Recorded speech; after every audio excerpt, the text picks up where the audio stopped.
Persiste ancora e dopo diversi mesi l'enorme voragine creata nell'aprile di quest'anno nella spiaggia ex Mare Nostrum di San Leone. Gli organismi competenti, nel caso specifico Girgenti Acque, erano intervenuti allora per far fronte alla rottura di una tubatura fognaria che aveva creato un lago di liquame esteso e maleodorante.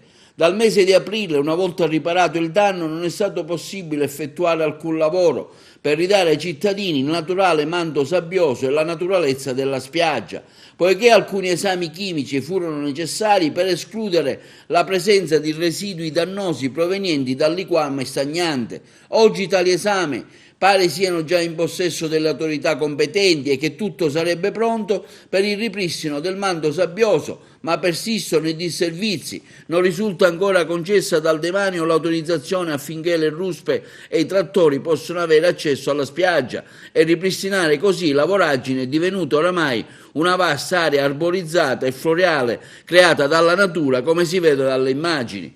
È doveroso ricordare che il demanio, nel caso specifico pubblico, si occupa dei beni dello Stato destinato ad uso diretto o indiretto dei cittadini, ma nello stesso tempo un'altra realtà del tutto privata, Girgenti Acque, ha la gestione della rete fognaria.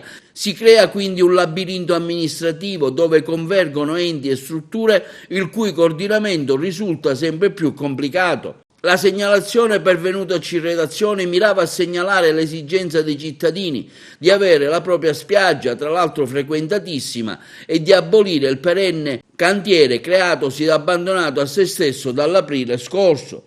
Pare che alla luce di quanto detto un ulteriore problema sia sorto per gli abitanti della zona, poiché lo spazio tra il recinto e i muri delle abitazioni sia divenuto un naturale toilette pubblica dove sarà forse un atroce destino. Urine e feci vengono deposte da onesti e civili cittadini.